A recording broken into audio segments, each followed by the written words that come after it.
주도주면 그냥 사세요. 10배는 2배부터 시작하는 거예요. 좀 더 심도 있게 시장이나 주도주를 고르는 방법들에 대해서 제가 또 말씀을 드릴까 합니다. 자료는 이미 다 준비되어 있습니다.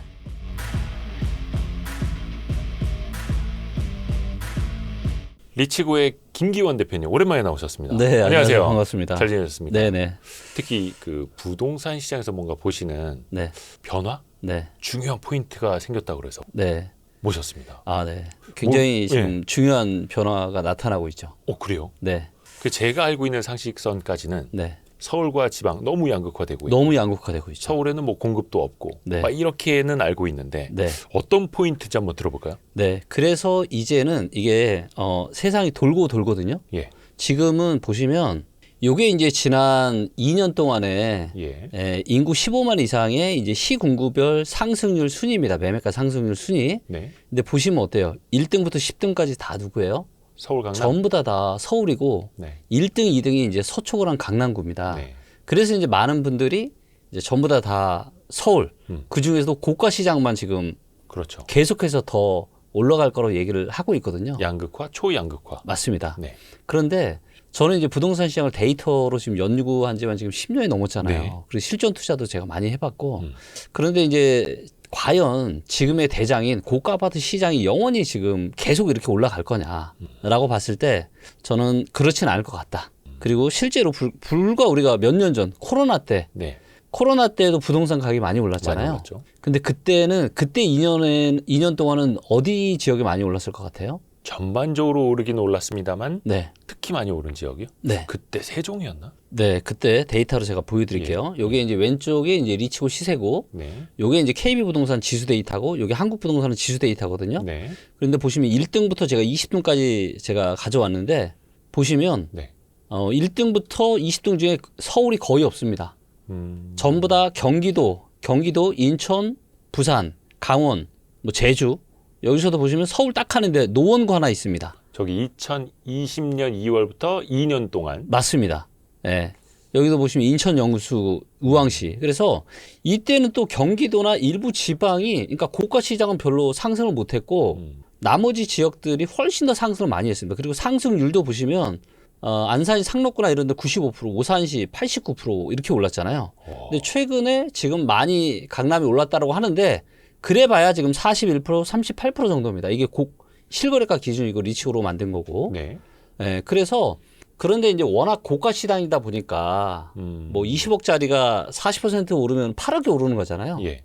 그러니까 이제 이 금액 자체가 크다 보니까 이제 많은 분들이 고가 시장이 마치 아주 오래전부터 계속 좋았던 걸로 생각하고 앞으로도 계속 좋아질 거라고 생각하시지만 네. 제가 말씀드리고 싶은 핵심은 뭐냐? 세상은 돌고 돈다. 부동산 가격도 돌고 돕니다. 그래서 양지가 음지되고 음지가 양지가 될 수 있는 그런 변환점이 저는 내년 말까지 펼쳐질 거다라고 생각하고 있습니다. 이게 사람이 항상 그 안에 왜 뜨거운 손에 오류라는 거 있지 않습니까? 네. 올라가는 건 계속 올라갈 것 맞아요. 같고 이런 데 빠지기 쉬운데 지금 생각해 보면은 계속 강남만 오를 것 같은데 네, 과거에는 또 그러지도 않았고 네, 또 변화의 포인트는 그때그때 생긴다라는 거예요. 맞습니다. 그러면은 어떤 근거 때문에 네, 이제 시장이 변한다고 보시는 거예요? 여러 가지 근거가 있는데요.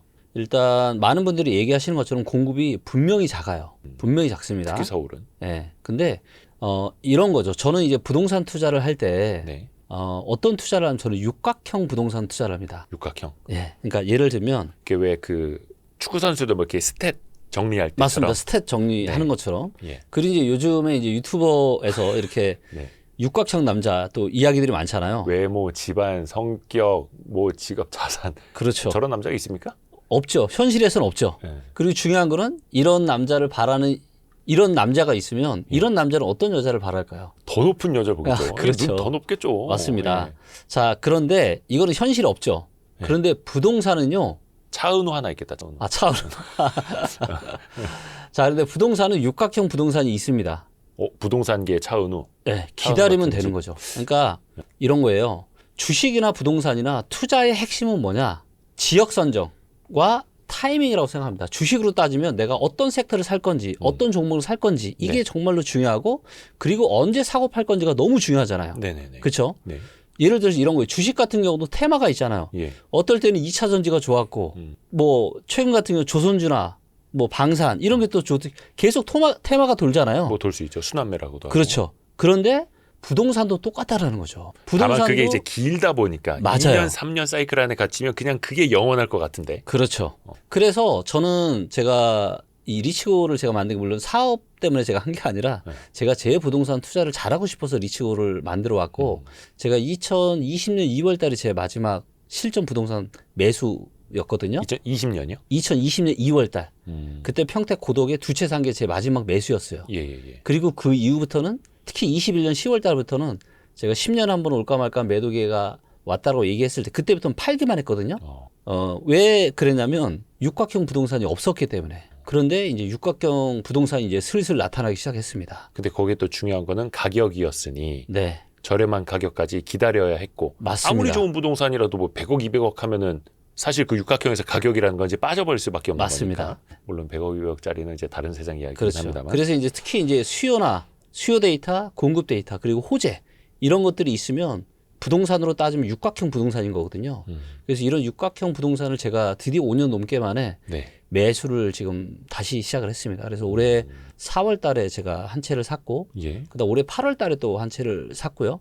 아마도 내년 말 정도까지가 이제 무릎 밑에서 부동산을 살 수 있는, 물론 모든 지역은 아니지만 부동산을 살 수 있는 이제 절호의 저는 기회라고 보고 있고, 그래서 아마 이 기회를 적극적으로 활용을 하게 될 것 같고, 예. 그리고 혹시라도 이제 방송을 보시는 분들 중에서도 고민하시는 분들이 많잖아요. 특히 이제 뭐 서울이나 이쪽 고가 시장에 있으신 분들은 지금 너무 좋으시겠지만 이 지역 이외의 모든 지역은 21년 10월 달에 가장 최고점이었거든요. 네. 네, 그래서 지금 전 세계에서 수도권과 수도와 지방의 주택 가격이 가장 극심한 나라가 어디냐면요. 대한민국이에요. 예전에 일본보다 더요? 네. 너무나도 극심하게 지금 가격이 벌어져 있습니다. 그런데 중요한 거는 건축비가 똑같다라는 거예요. 지역에 지으나 서울에 지으나 건축비는 그럼요. 드는 건 마찬가지고. 네. 그래서 실제 데이터를 보면은 앞으로는요, 아무리 시골 지방이라 할지라도 84 타입 기준으로 4억 초반에도 분양하기 힘듭니다. 앞으로 분양을 한다면. 네.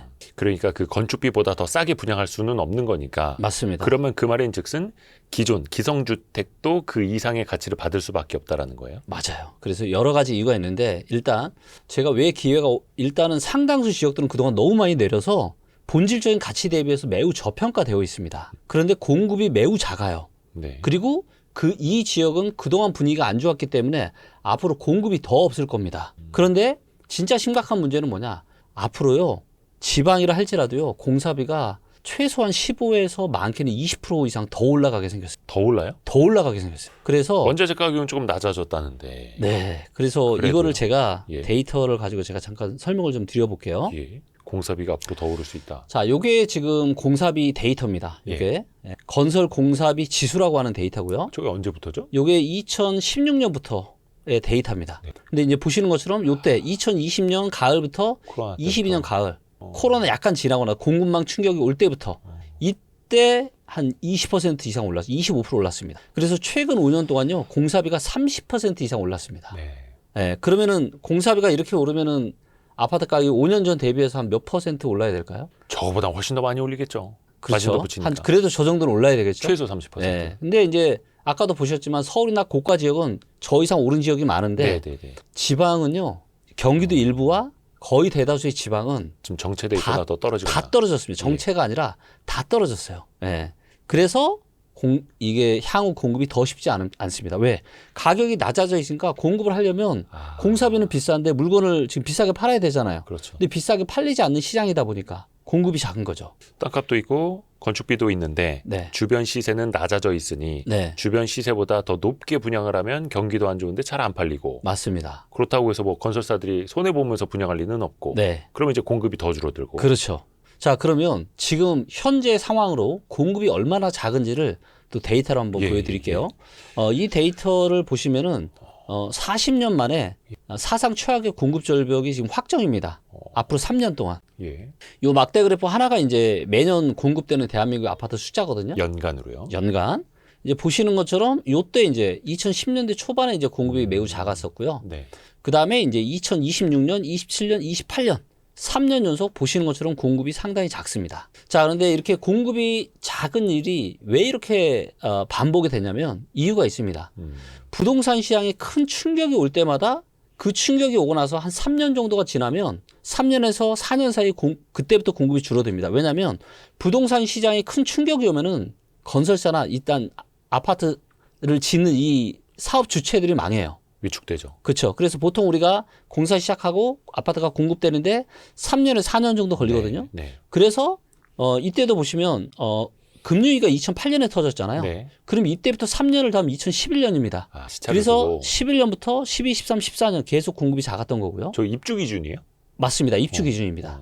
네. 그리고 최근에도 22년 하반기에 전국적으로 굉장히 큰 부동산 충격이 왔잖아요. 예. 예, 그로부터 3년 정도 지난 26년부터 보시는 것처럼 26, 27, 28년 계속해서 공급이 매우 작습니다. 프로젝트 기간을 감안을 하면 네. 3년 이상의 시차가 발생할 수밖에 없고. 네. 그래서 이거는 이제 이해가 잘 안 가시는 분들은 진짜 뭐 어디 뭐 국수집에서도 그렇고 네. 장사가 안 되면 이제 폐업이 되고 네. 다시 사람들이 찾아왔을 때 국수집은 모자라게 되고 그렇죠. 다시 가게를 세팅을 하고 인원을 뽑고 뭔가 식재료부터 뭔가 세팅을 해갖고 다시 팔기 시작하면 시차가 생길 수밖에 없다라는 거. 네. 왜 호떡집 이론 비슷한 것도 있지 않습니까? 맞습니다. 예. 네. 원재료 하나 떨어지면 사람들의 줄은 더 길어질 맞아요. 수밖에 없다. 특히나 이제 부동산은 공급이 비탄력적이기 때문에 예. 뭐 금방 짓고 싶다라고 해서 금방 지어지는 게 아니잖아요. 이번에도 정부에서 9월 7일 공급 정책을 꺼냈지만 이게 현실화 되려면은 앞으로 뭐 한 5년, 6년 있어야 되기 때문에 이게 당장 부동산 시장에 영향을 미칠 수가 없는 거죠. 특히 이제 9.7 대책 통해서 나왔던 그 공급 정책을 보면은 착공 기준이라는 네. 거. 네. 거기서부터 이제 또 사람들이 막 예, 비판도 많습니다만. 네. 근데 자, 계속 그래서 들어볼게요. 자, 그러면 공급이 작으면 무조건 올라가냐라는 거예요. 자, 이거를 수도권과 지방을 한번 제가 쪼개서 다시 데이터를 볼게요. 예. 자, 지방을 보시면 네. 먼저 수도권 먼저 볼게요. 네. 자, 수도권을 보시면 수도권도 2011, 12, 13, 14, 15년 공급이 매우 작았죠? 네. 자, 그럼 이때 수도권의 아파트 가격이 올랐나요? 저 때 안 올랐을 때죠. 이때 안 올랐을 때입니다. 예. 자, 그리고 최근에 기억나시는지 모르겠지만 17, 18, 19년에 공급이 많았잖아요. 네. 그래서 2017년부터 어떤 얘기가 있었냐? 수도권에 공급 폭탄이 있으니까 아파트 가격이 절대 못 올라간다 그랬습니다. 그런데 제가 제 첫 번째 책도 보시면 아시겠지만 그때 무슨 소리냐. 공급은 많지만 저평가되어 있기 때문에 올라갈 수밖에 없다라고 얘기를 했는데 이때는 사람들이 공급이 많다라고 떨어질 줄 알고 무서워서 못 샀고 근데 이때는 보시면 공급이 작았음에도 불구하고 하락했단 말이에요. 네. 그래서 실제로 수도권은 공급과 반대로 강의인 경우도 되게 많았어요. 그래서 아까 제가 육각형 말씀드렸잖아요. 네네네. 자, 육각형 중에서 성격이 되게 좋은 남자가 있어요. 성격이 좋은 남자, 성격이 너무 좋아요. 이런 남자는 결혼하면 평생 행복하게 살 수 있나요? 네네네. 그럴 수 있어요? 마음은 그렇죠. 마음은. 그런데 이제 현실은 또 어때요? 벌이를 좀 봐요. 그렇죠. 그럴 수도 있고 안 그럴 수도 있는 거죠. 예. 성격이 아무리 좋아도요, 경제적인 능력이 많이 떨어지거나 다른 게 안 좋으면 그 사람과 결혼하는 선택이 굉장히 불행할 수 있습니다. 부동산도 똑같아요. 그런데 부동산 시장에서는 마치 이거는 거의 뭐 맹목적인 이런 믿음 같은 건데 공급이 작으면 올라가고 공급이 많으면 하락한다. 절대 그렇지 않거든요. 이제 보시는 것처럼. 근데 이거는 그 육각형 중에 하나일 뿐이다. 맞습니다. 이런 메시지예요. 공급이. 예. 자, 그런데 이때는 그럼 수도권이 왜 떨어졌냐? 바로 수도권이 고평가되어 있었기 때문에 이때는 떨어졌던 거예요. 지금도 이제 보시면 내년 26, 27, 28년 공급이 많지 않죠. 네. 근데 이걸 두고 지금 많은 전문가들 그리고 많은 분들이 무조건 또 더 올라갈 수밖에 없다. 지금이라도 더 늦기 전에 사야 된다. 이런 얘기를 하시거든요. 특히 수도권. 네. 자, 그런데 수도권은 저평가 지역과 고평가 지역이 굉장히 혼재해 있습니다. 그렇죠. 그렇죠. 네. 수도권이라는 개념이 되게 넓어요. 맞아요. 예. 그래서 이제 강남의 이런 고가 지역은 너무나도 지금 고가 시장은 너무나도 고평가되어 있고 네. 서울의 외곽 지역이나 경기도 외곽 지역은 그렇지도 않거든요. 네. 네, 그래서 아마 좀 더 차별화된 흐름이 좀 더 앞으로 나타나지 않을까. 네. 그러니까 수도권 내에서요. 수도권 내에서도. 네. 자, 그리고 네. 지방을 보시면 지방의 전성 시대가 이때였거든요. 2009, 10, 11, 12, 13. 요때가 이제 상당수의 지방이 굉장히 많이 올랐을 텐데 네. 이때 이제 공급이 좀 작았습니다. 근데 지방이 올랐던 이유는 뭐냐면 지방은 이때 저평가 상태였었거든요. 네. 그런데 지금도 지방이 그러니까 일부 수도권하고 지방을 보면은 무릎이나 무릎 밑으로까지 떨어진 지역들이 굉장히 많아요. 네. 그래서 지금 저평가되어 있는데 보시는 것처럼 공급이 내년부터 어떻게 돼요? 진짜 작습니다. 즉 무슨 얘기냐면 서울은 이런 거예요. 비유를 제가 드리자면 특히 고가 시장은 경제적인 능력은 너무 좋아요. 네. 그런데 성격이 엉망인 겁니다. 네, 이런 상황이에요. 예. 그런데 지방은 예. 경제적인 능력도 좋은데 예. 성격도 굉장히 좋은 예. 이런 상황이 이제 시작이 된 거예요. 그러면 누구랑 결혼해야 되죠? 둘 다 좋은. 그렇죠. 둘 다 좋은. 네. 그래서 근데 여기에 만약에 호재까지 있다.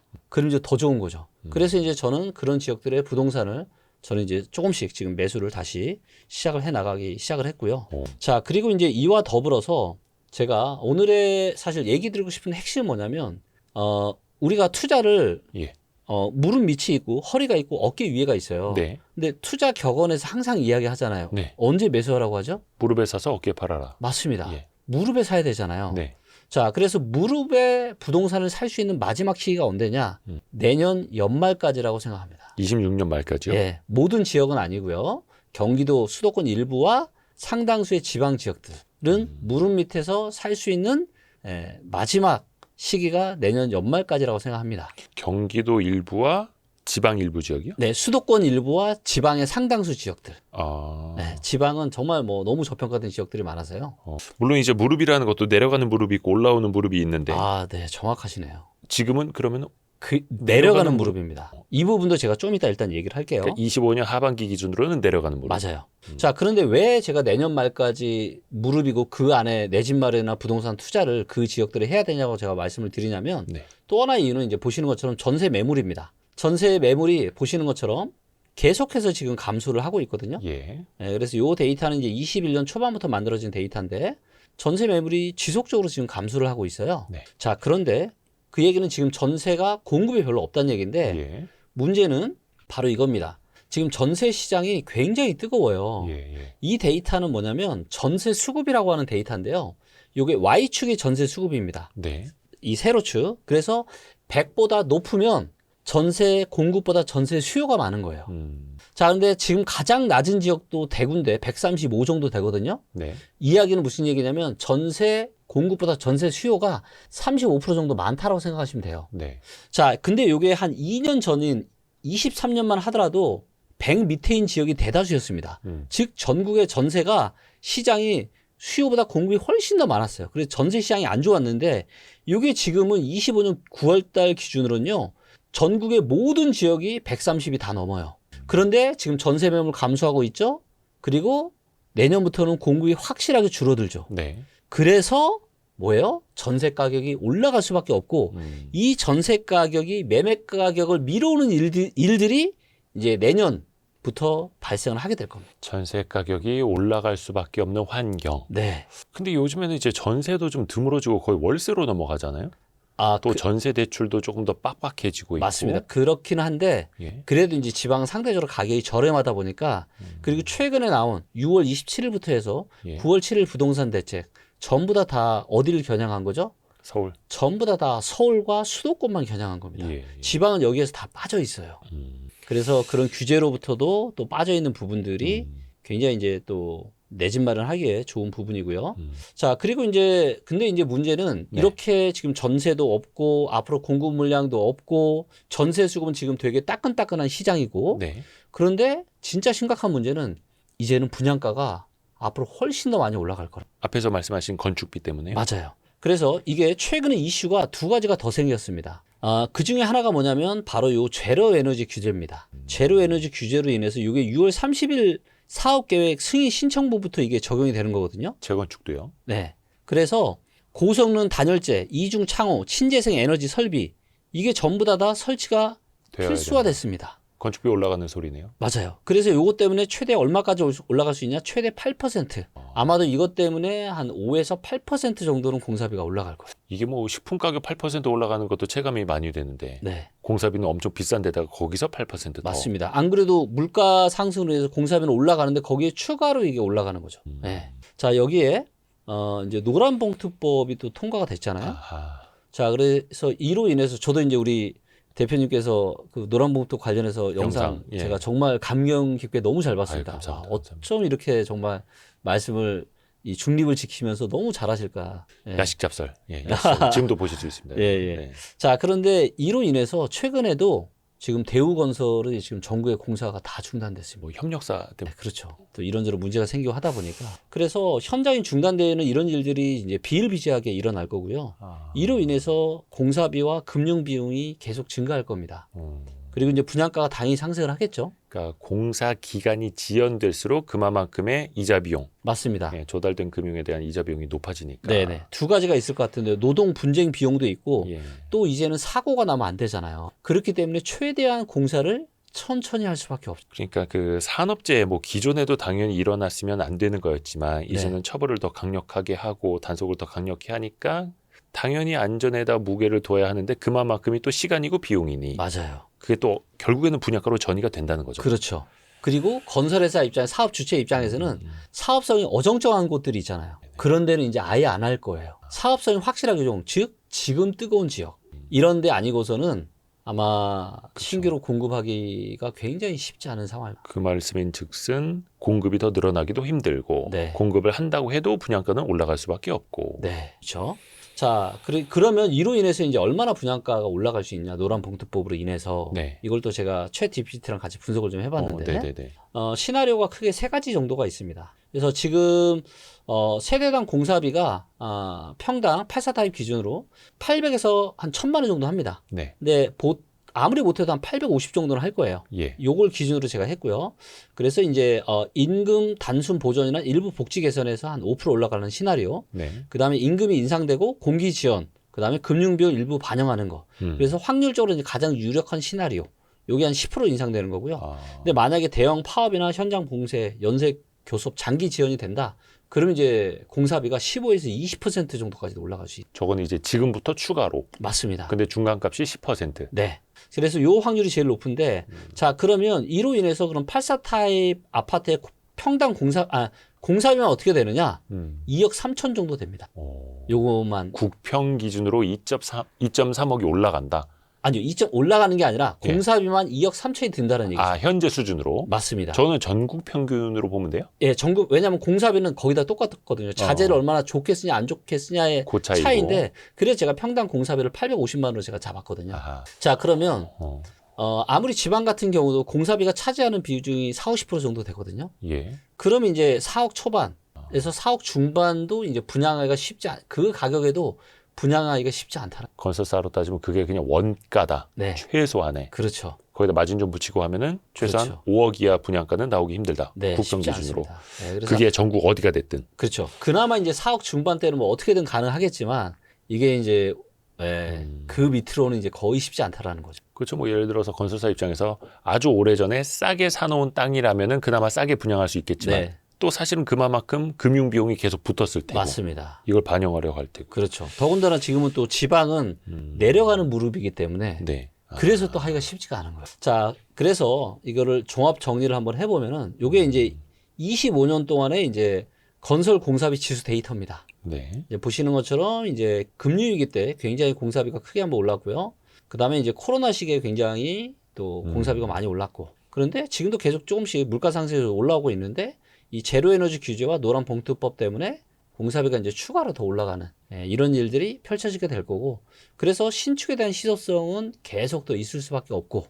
그래서 반대로 역으로 가격 경쟁력이 있는 지금 경기도 수도권 일부와 지방의 신축 아파트가 저는 이제 굉장히 좋은 기회가 될 거다 판단하고 있습니다. 경기도 일부와 지방의 신축. 물론 모든 지역은 아니고요. 네. 근데 그 경기도 아까 수도권 일부라고 말씀해 주신 것도 그럼 여기에 구축이 포함이 되는 거예요? 구축이라 하시면은 뭐 한 10년, 20년 된? 맞아요. 그런 것도 올라갈 겁니다. 그런데 기왕이면 신축이 더 좋다는 말씀 제가 드리는 거죠. 왜냐면 그거 여쭤보려고 그랬거든요. 결국에는 우리가 뭐 서울 내에서도 강남, 네. 강북 혹은 전국으로 봤을 때 서울과 지방 양극화되고 있고 신축과 구축의 양극화도 굉장히 심하잖아요. 그렇죠. 얼죽신이라는 표현 요즘에도 쓰는지 맞습니다. 모르겠습니다만 이건 또 사람의 심리니까. 네. 그러면 그 중에서도 요 양극화는 신축과 구축의 양극화는 더 이어질 수 있다고 일단은 보시는 거예요? 예, 더 이어질 가능성이 높다라고 보고. 왜냐하면 신축이 우리가 가격을 결정하는 요인이 여러 개가 있지만 그 중에 희소성 이 굉장히 또 중요한 그렇죠. 가격 형성 요인이잖아요. 그런데 앞으로 새 아파트가 굉장히 많이 줄어들 게 확실하기 때문에 신축에 대한 희소성 때문에 신축은 더 아마 희소성이. 가격적으로 더 좋지 않을까 그렇게 예상을 합니다. 그러니까 물론 이제 신축이라는 것도 시간이 지나면 구축이 됩니다만 네. 신축의 기준은 몇 년 차까지 보면 됩니다. 그래도 한 5년 차 미만이면은 이하면은 이제 신축이라고 볼 수가 있는 거죠. 그러면 얼추 이제 퍼즐이 좀 맞춰지는데요. 네. 수도권 일부, 네. 지방 상당수에 있는 신축, 네. 가격이 많이 빠진 신축을 노려라. 네. 이렇게 되는 거예요. 맞습니다. 그리고 그 중에 또 일부 미분양인 것들 중에 또 좋은 것들이 있거든요. 신축 중에서도 미분양이 있을 수 있으니. 네. 지방은 미분양이 좀 그렇죠. 심각하잖아요. 그 중에 또 옥석을 잘 가리면 좋은 보물이 또 숨어 있죠. 할인 분양도 포함이 됩니까? 할인 분양도 포함되죠.